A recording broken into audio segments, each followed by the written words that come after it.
Hello everyone, welcome back to another video. Today I will be recording some behind the scenes for my G.I. Joe barbecue stop motion.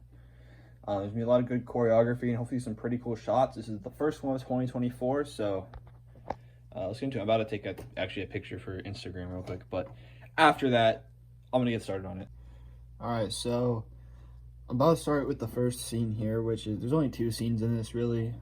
For second one's, big fight scene. It's supposed to be a short film. But yeah, so we're starting with this barbecue, the orange one, and I'm not sure I'm gonna do the lighting yet. I'm gonna have it come to the window over here, but I don't know what color I want. So this thing can turn to three different colors. We have this white color, and we have like in between white and yellow. I mean, it doesn't look that much different, does it? Let me see. White, nope, that's yellow now. I forget it goes back. We might go with the yellow. It probably looks a little different on Stop Motion Studio, but yeah. So we'll do that. Yeah, I have to dust him up. I haven't touched this guy in too long, so yeah. Also using this Lego stand, which I don't know how this is gonna go because it's not as stable as my other tripod. As you can see, it moves around pretty easily. I probably just made a bunch of noise there in the mic. I don't know why, but every time I touch that phone while I'm recording, the mic just like explodes, so that's a little bit annoying. But yeah, so I'm having it shooting at an upwards angle right now, and this is a little difficult to film actually. Oh my gosh, this thing is stuck in this dude's hand. All right, it's a little difficult to film this actually because I have like no room on my desk. Like, this is the amount of space I have to film with because of how big this diorama is, because I have the second part back here, which I'm probably have to turn it sideways to shoot the second part because this wall is longer than the other wall. So yeah, I just need it to be this way first so I can the light come through the window because it's on this side of my desk. So yeah, I guess I'll record again when I have stuff to talk about. All right, so more behind the scenes. So I'm almost done with the first scene. I just want to talk about the spray paint scene that I did. So I just used a Lego piece. It's just like a stud shooter kind of thing. It doesn't really look like a spray paint thing, but it works good enough. You can kind of guess it is. Like it kind of works as one. Okay, just ignore the little thing here, and it's fine. So yeah, that's kind of all I want to talk about. I just can't wait to be done using this figure because it's terrible articulation, falls over really easily, and I was trying to move his arm, but his arm's a little stiff, and every time you move his arm, his like torso moves, so that kind of made the part where he's shaking it a little wonky. But I'm not going to go back and fix it because that took me like multiple takes because this thing sucks. I hate this figure. I think I'm done with him now actually, so put this head. I used a Human Torch head for the unmasked barbecue. Hard to see, not the best lighting. But yeah.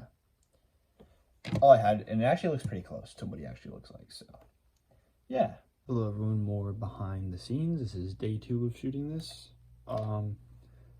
So yeah, I kind of actually forgot to record some behind the scenes because I forgot I was doing that. But yeah, so kind of maybe halfway through the scene by now. Maybe, I don't really know. Why? Oh, that's on my phone. Okay, I was wondering why there was like stuff over here. I realized it was just on my screen.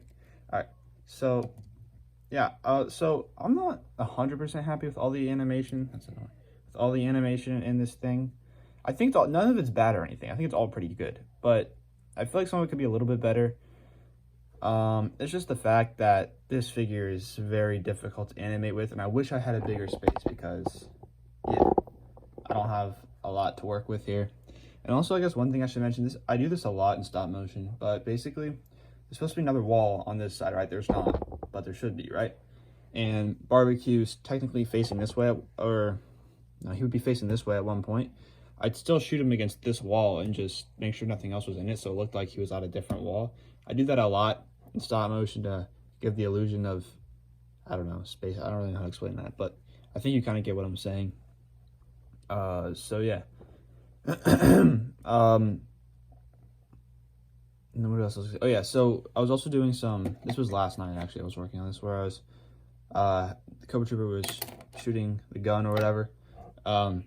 Basically, just use some cotton. You just gotta kind of put it on the end of this gun here, and then you just shine a flashlight on it, and then that gives the effect of shooting. That was a big piece of cotton, but I use smaller ones. I don't know where they went though. I don't really need them though. I don't think I'll be using guns anymore. I might be with the bat, because basically my idea here, he's gonna take out, I mean, this is a 6-shot right now. That's awesome.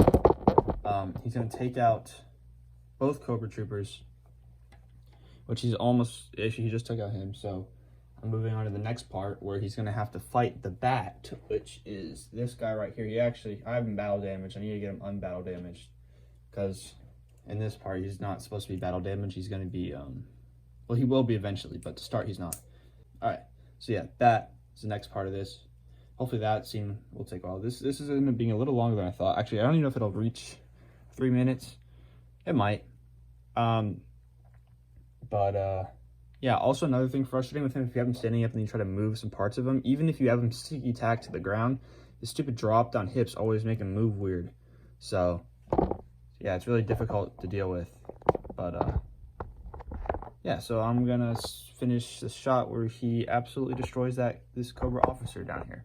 All right, day 3 of shooting this, and I've looked back at some of the clips, and I don't like some of them, specifically when Barbecue throws the Cobra Trooper over himself, like into the ground. I don't like how that looks. I don't like the part where he starts running, so I'm gonna reshoot both of those scenes, and hopefully it turns out pretty good. All right, another behind the scenes clip. This time, I'm going to be showing you in Stop Motion Studio the old version of the clip and then the redone version. So here's the old version of Barbecue throwing this guy down.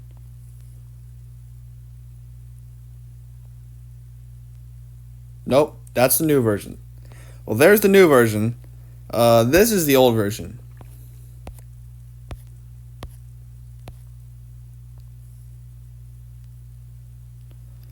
Not bad, but too many shots, and I just didn't like it that much. Here's the old version of this guy running. Really hate this one. New version.